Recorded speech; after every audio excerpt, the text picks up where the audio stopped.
Hi, I'm Professor Ritchey. In this video, we will be exploring Edward T. Hall's seventh primary message system, learning.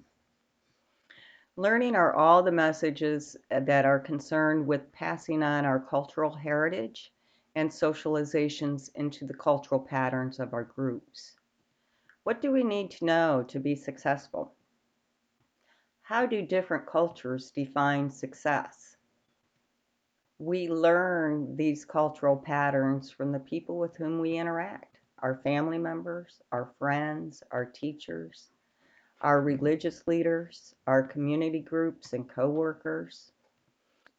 Our family units are seen as the primary agent of socializing our young. How do children learn appropriate and inappropriate behavior?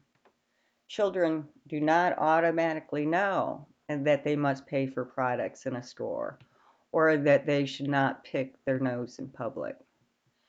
Early childhood is really a time where no and don't are communicated frequently because children need to learn the rules of their society to be successful. The socialization process helps everybody in society get on the same page about rules that allow for us to have stability and social order.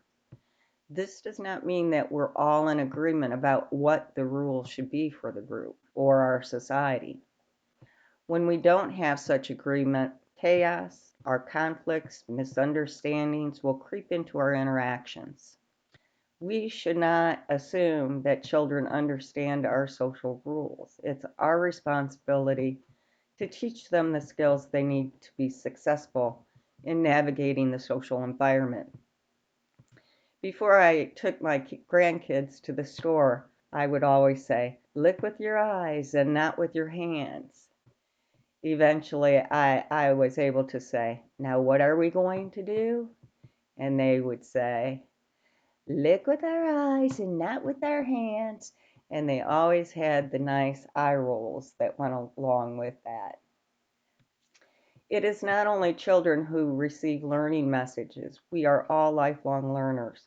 When we decide on a career path, we spend time being socialized into that career.